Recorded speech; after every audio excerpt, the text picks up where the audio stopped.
Hello students, welcome to Gradrex education. आज का जो हमारा टॉपिक है वो जो हमारा प्रीवियस लेक्चर था, जो हम लोग पढ़ रहे थे एसिड, बेस और सॉल्ट, उसमें हम मेनली स्टार्ट किए थे एसिड। तो काफ़ी कुछ हम लोग पढ़ चुके थे कि एसिड क्या होता है बेसिकली, और एसिड कितने टाइप का होता है, उनका क्लासिफिकेशन कैसे कैसे किया जाता है, ये सारी चीज़ें हमने पढ़ रखी थी। अब हम उसकी प्रॉपर्टीज़ पे आ गए हैं। तो प्रॉपर्टीज़ बेसिकली दो होती हैं, एक होता है आपका फिजिकल प्रॉपर्टी और एक होता है आपका केमिकल प्रॉपर्टी, यानी एक होता है उसका भौतिक गुणधर्म और एक होता है उसका रासायनिक गुणधर्म। बात को समझिएगा, अगर हम उसके फिजिकल जो अपीयरेंस है उसकी बात करेंगे, अगर हम उसके फिजिकल प्रॉपर्टीज की बात करेंगे, जैसे उसका कलर क्या है, उसका स्वाद कैसा है, ठीक है, टेस्ट क्या है, उसका रंग कैसा है, जब हम इसकी बात करेंगे तो हम बात करेंगे उसके फिजिकल प्रॉपर्टीज की, यानी भौतिक गुणधर्म की। लेकिन जैसे ही हम उसके रिएक्शंस की बात करने लगेंगे, जब हम उसके रिएक्शन की प्रॉपर्टीज के बारे में बात करने लगेंगे, तब हम बात करते हैं उसके रासायनिक गुणधर्म में। तो इसका मतलब क्या है? इसका मतलब साफ है कि किसी भी पदार्थ का जो भौतिक गुणधर्म होता है वो उसके एक्सपीरियंस, जो आप उसको फिजिकली देख करके जो एक्सपीरियंस कर सकते हो, उसको हम उसका भौतिक गुणधर्म कहते हैं। और वहीं जो हम देख नहीं सकते, केवल एक्सपीरियंस कर सकते हैं कि ये रिएक्शन होकर के ये प्रोडक्ट बन गया, जो हम अपनी आंखों से देख नहीं पाते होते हुए, वो उसका रासायनिक गुणधर्म होता है। इसको अगर हम थोड़ा और क्लियरिफाई करें तो जो उसकी फिजिकल प्रॉपर्टी होती है वो उसका भौतिक गुणधर्म होता है, और जो उसकी इंट्रिंसिक प्रॉपर्टी होती है, जो उसके अंदर की प्रॉपर्टी होती है, वो उसका रासायनिक गुणधर्म होता है। तो ये बात एकदम क्लियर होनी चाहिए कि भौतिक गुणधर्म में हम वही चीजें बताते हैं जो हम फिजिकली देख सकते हैं या अपने आप से महसूस कर सकते हैं। जैसे अगर हम पूछें अम्ल का टेस्ट कैसा है, तो आप सभी लोग बताओगे कि अम्ल जो होता है वो खट्टा होता है। कलर कैसा होता है? सबने देखा है, कलरलेस होता है, ठीक है। अब ये सारी चीजें क्या होती हैं? उसके भौतिक गुणधर्म होते हैं। लेकिन वहीं अगर हम कहें कि ये बताइए कि धातु के साथ रिएक्शन करके क्या बनाएगा, तो आपको नहीं पता है ना, आप केवल एक रिएक्शन के थ्रू जानते हो, बस वो प्रोडक्ट के रूप में आपको मिल जाता है। तो आप बता तो दोगे कि धातु के साथ रिएक्शन करके वो क्या बनाएगा, लेकिन आप उसको रिएक्शन होते देखते तो नहीं हो। तो ये उसका रासायनिक गुणधर्म होता है। तो हम लोग आज का टॉपिक अपना स्टार्ट करते हैं, और आज का जो हमारा टॉपिक है वो है अम्लों का भौतिक और रासायनिक गुणधर्म। अम्लों के टॉपिक है अम्लों के भौतिक व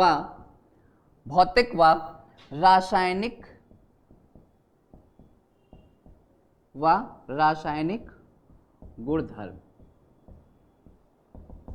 ठीक, अम्लों के भौतिक और रासायनिक गुणधर्म के बारे में हम बात करेंगे। अम्लों का भौतिक रासायनिक गुणधर्म। अब इसमें सबसे पहले बात हम करते हैं, किसकी बात करेंगे? सबसे पहले हम बात करेंगे इसके भौतिक गुणधर्म की। किसकी बात करेंगे? सबसे पहला पॉइंट आ गया आपका भौतिक गुणधर्म। भौतिक गुणधर्म। और हमने आपको बताया क्या कि भौतिक गुणधर्म में हम केवल उन्हीं की बात करते हैं जिनको हम क्या करते हैं? देख सकते हैं, महसूस कर सकते हैं। तो हम देख सकते हैं तो सबसे पहले हमें पता होता है क्या कि इसका स्वाद कैसा होता है। तो इसमें अम्ल स्वाद में खट्टे होते हैं। इसका मतलब इनका टेस्ट कैसा होता है? तो इनका टेस्ट होता है कि ये खट्टे होते हैं। दूसरा, अम्ल जल में विलेय होते हैं। क्या होते हैं?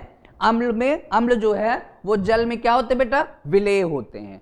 पहली बात हमने बताया कि अम्ल स्वाद में खट्टे होते हैं, सब लोग जानते हो। और दूसरी बात हमने बताया कि अम्ल जो होते हैं वो जल में विलेय होते हैं। तीसरी बात बताइए। तो तीसरी बात ये है कि अम्ल रंगहीन होते हैं।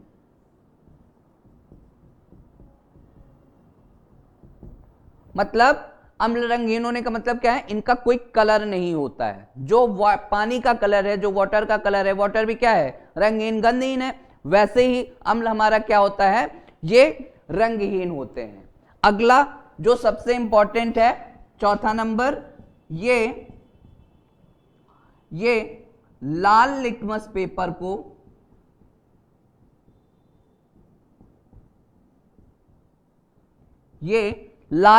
पेपर को नीला कर देते हैं।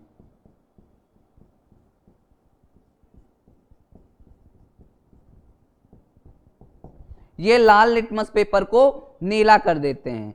ठीक है, ये लाल लिटमस पेपर को नीला कर देते हैं।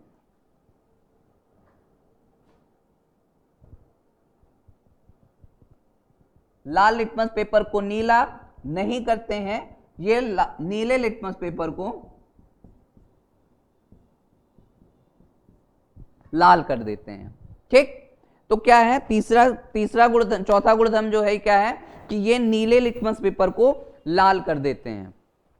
लाल लिटमस पेपर को नीला और नीले लिटमस पेपर को लाल, ये कैसे होता है, लाल लिटमस पेपर को नीला कौन करता है, क्षार करते हैं, और नीले लिटमस पेपर को लाल आपके अम्ल करते हैं। अम्ल में आप एक लिटमस पेपर लीजिए और नीले लिटमस पेपर को आप जैसे ही अम्ल में डालेंगे वो क्या हो जाता है, लाल हो जाता है।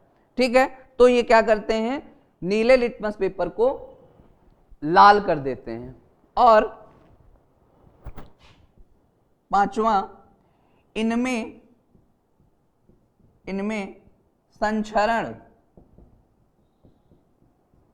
संचरण की शक्ति होती है। आप कहेंगे कि संचरण क्या होता है, संचरण का मतलब हुआ कि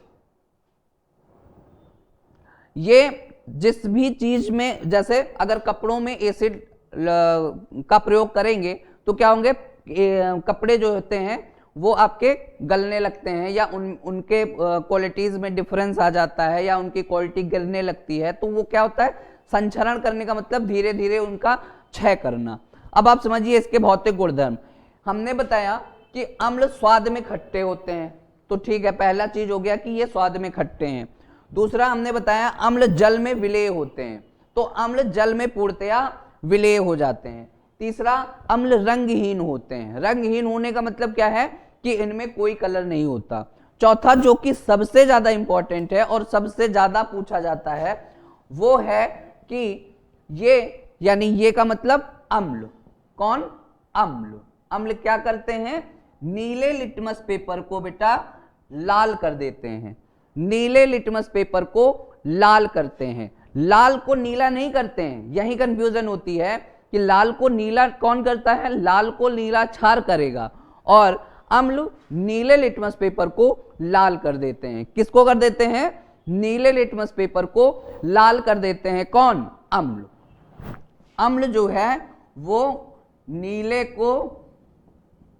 को लाल करते हैं, नीले को लाल करते हैं। क्या करते हैं, अम्ल नीले को लाल करते हैं, नीले लिटमस पेपर को लाल कर देते हैं। और जो चौथा है, पांचवा है आपका कि अम्ल में संचरण की शक्ति होती है। मतलब इनमें जिनका प्रयोग जब हम कपड़ों पर, लकड़ियों पर, ठीक है, इन सारी चीजों पर करते हैं, तो ये क्या करते हैं, ये उनका क्षरण करते हैं। तो ये हुआ इनका भौतिक गुणधर्म। क्या हुआ, भौतिक गुणधर्म। तो अम्लों के भौतिक गुणधर्म में यही 4-5 पॉइंट हैं। ठीक है, अब इनके दूसरा जो पॉइंट आता है वो आता है इनका रासायनिक गुणधर्म। लेकिन उससे पहले आप जरा सा ये समझिए कि इनकी अगर हम प्रबलता का क्रम समझना चाहें तो वो क्या होगा।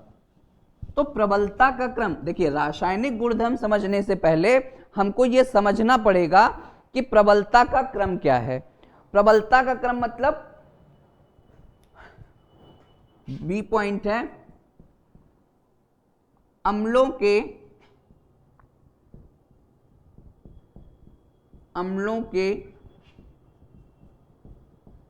प्रबलता का क्रम।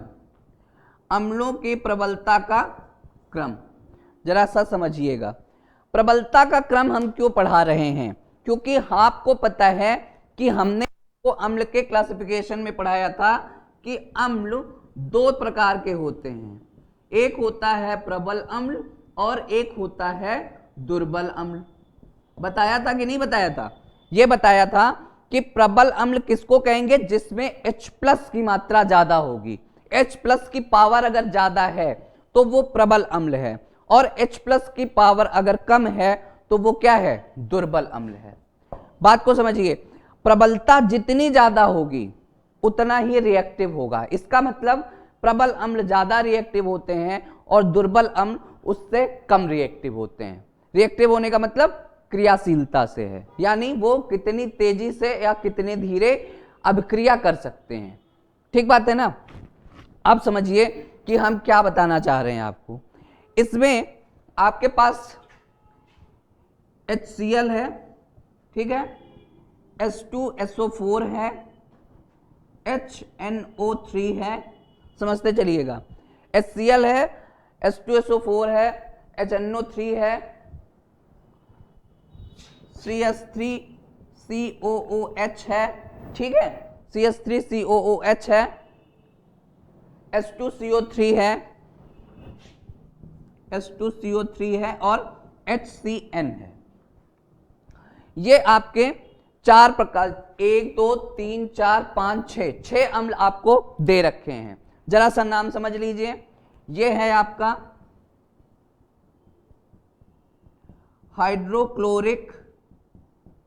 हाइड्रोक्लोरिक अम्ल, ये है आपका सल्फ्यूरिक अम्ल, ये है आपका नाइट्रिक अम्ल, ये है आपका एसिटिक अम्ल, ये H2CO3 कार्बोनिल अम्ल, और ये है हाइड्रोजन साइनाइड।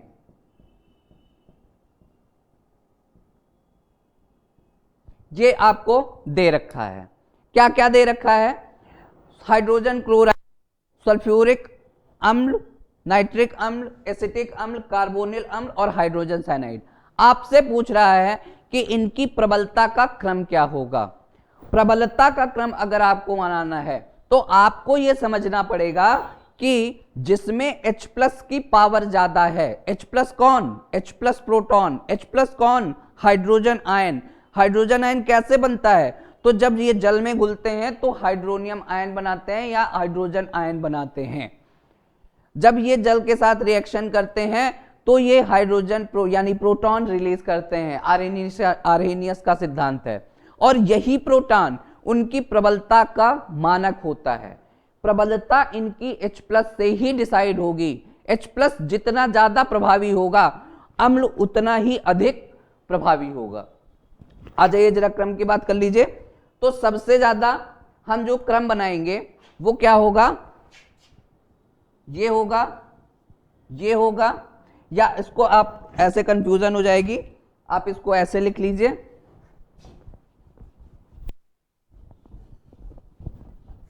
सबसे ज्यादा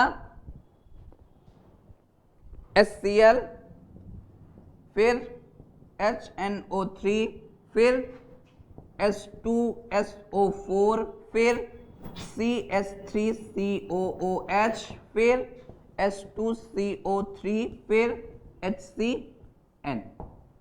यह है आपका प्रबलता का क्रम। तो आपेक्षिक प्रबलता इनकी ये होती है। यानी कहने का क्या है कि आप अगर देखिए तो ये क्या है? ये प्रबल है और ये क्या है, तो इसके रिस्पेक्ट में ये क्या है, दुर्बल है। जैसे आप यहां से यहां बढ़ेंगे, कहां से कहां, बाएं से दाएं, बाएं से दाएं बढ़ने पर प्रबलता का मान घटता जाता है। अगर कोई पूछे कि HCl, HNO3 और H2S में सबसे ज्यादा प्रबल अम्ल कौन सा है, तो प्रबल अम्ल है HCl, उसके बाद HNO3, उसके बाद H2SO4, उसके बाद एसिटिक एसिड, कार्बोनिल एसिड, फिर हाइड्रोजन साइनाइड। तो ये आपेक्षिक प्रबलता है। आपेक्षिक प्रबलता का मतलब एक के रिस्पेक्ट में दूसरे की प्रबलता। और प्रबलता का मानक क्या बेटा, तो प्रबलता का मानक है H+। H+ जितना ज्यादा प्रभावी होगा, जितना ज्यादा पावर इसके पास होगी, उतना ही ज्यादा आपका अम्ल प्रभावी होगा। ठीक है, तो आज की क्लास में हम यहीं तक रखते हैं। भौतिक गुणधर्म आपने समझ लिया और अपेक्षिक प्रबलता इसकी समझ ली। अगले क्लास में हम एक नए सिरे से स्टार्ट करेंगे अम्ल के रासायनिक गुणधर्म। ठीक है, तो अम्लों के रासायनिक गुणधर्म को जानने के लिए आप अगली क्लास में आइए और अगली क्लास में हम लोग रासायनिक गुणधर्म के बारे में पढ़ेंगे। Thank you very much.